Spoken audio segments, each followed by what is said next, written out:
चाहिँ photo session चल्दैछ नामीसम्म यसरी कलरको एकदम राम्रो छ। नामीसम्म आउनुभयो भने चाहिँ मैले अघि पनि भनेको छु तपाईँहरूलाई समय निकाल्नु भयो भने तपाईँहरूको समय वेस्ट हुँदैन, त्यतिको राम्रो ठाउँ छ नामीसम्म है त। मान्छे हेर्ने भने त यहाँनिर कोरियाको 3 भागमा 1 भाग चाहिँ त आयो क्या मान्छे सबै यार।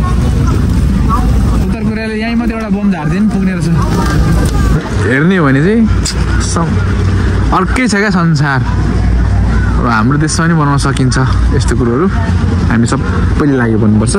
अर्काको देशमा हेर्ने मात्रै होइन, गर्नु पनि पर्यो है। गोर्खे लगेर है, यसलाई लगेर कसरी हुन्छ। मैले उनीङ नामुको लागि धेरै जोड गरिरहेको छु। इमिग्रेसनले मलाई बिरुवा हुँदैन भनेको छ, त्यहाँ पनि म सकपर एउटा नामु छिराएरै छोड्छु। तपाईँहरूले पनि यस्तोहरू एउटा ट्राई गर्नु होला। इतिहासमा साकुरा नेपालबाट गएको भन्ने छ जापान है, त्यो पछिको अर्को भिडियोमा भनौँ होला। तर हामीले पनि कोरियाबाट लगेर हाम्रो देशमा किन नगर्ने होइन। गोर्खेहरू सबैजना लागि परौँ, चङ्गी हाम्रो देशमा पनि बनाउँला है त। यो रुखहरू हेर्ने हो भने होइन अचम्म छ नि होइन, एकदम रेड हरियोबाट रेड।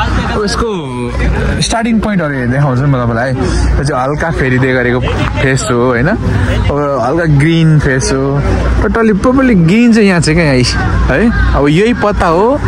त्यस्तै यहाँ सम्पूर्णलाई सञ्चार हुन्छ ल, हामी सञ्चारमा छौँ। आज हामी 50 समय भन्छ थाम्पुम हेर्नको लागि हाम्रो टोली गाउँले टोली छिमेकी प्लस एकजना साथीहरूसँग आएको छौँ। अहिले चाहिँ हामी छङ्ग्राङमा बसेर त्यस पछाडि छङ्ग्राङबाट चाहिँ आइटिएक्स चढेर गाफियोङसम्म जान्छौँ। अनि गाफियोङबाट चाहिँ ट्याक्सी चढेर नामीसम्म भन्ने ठाउँमा जाँदैछौँ। त्यो चाहिँ मेरो 7औं 8औं पटक हो। त्यही पनि मेरो मिसेसहरूको लागि चाहिँ पहिलोचोटि भएको कारणले गर्दा आज चाहिँ हामी गाफियोङसम्मको यात्रा तपाईँहरूलाई गराउँदैछौँ यो भिडियो मार्फत। कस्तो हुँदो रहेछ कोरियाको थाम्पुम समय अनि 50 समय भन्छ नि, यस्तोहरू चाहिँ अब कलर फेरिँदाखेरि कस्तो हुँदो रहेछ भिडियोबाट मजाले देखाउने छु। छोटो गर्ने सकेसम्म छोटो गर्ने प्रयास गर्दैछु, तर भिडियो बनाउँदा राम्रो देख्छु, लम्बिहाल्छ होइन, हेर्दै रहनु होला। अब चाहिँ हामी छङ्ग्राङदी यक भन्छ त्यहाँबाट टिकट काटेर यस्तो पहेँलो पता हेर्नु जाँदै गरेको है। यो चाहिँ पहेँलो हुँदै रहेछ, पहेँलो पता। मेरो मिसेस छिम्मा, मेरो सालाम छिङ्गु हामी साथी अनि हाम्रो केटाहरू पछाडि उपर आउँदैछ 10-15 जना गरेर। आज हामी टोटल्ली 10-11 जना चाहिँ नामीसम्मको यात्रा गर्दैछौँ। नामीसम्म हेर्छौँ कस्तो रहेछ।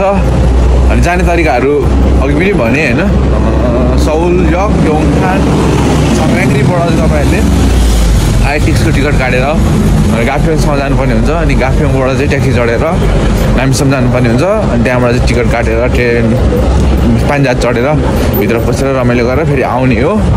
अनि निस्केपछि आउँदाखेरि समस्या के हुन्छ भने तपाईँहरूलाई गाफियोङमा चाहिँ काउन्टर भन्दा पनि सेल्फ मेसिनहरू राखिदिएको छ। सेल्फ मेसिनबाट टिकट काट्नुपर्ने हुन्छ। त्यो सेल्फ मेसिनमा चाहिँ जान्नु भएन भने एउटा स्टाफ हुन्छ, त्यो स्टाफलाई सिकाइ मागेर टिकट काटेर आउन सक्नुहुन्छ। गाडी हुनेहरूलाई त सजिलो छ, गाडी नहुनेहरूलाई सामान्य मिनी बसहरू रिजर्भ गरेर आउन सक्नुहुन्छ। कोरियाको थाम्पुम हेर्नको लागि हाम्रो टोली यहाँ सबैजना है। अब हामी टिकटमा जान्छौँ।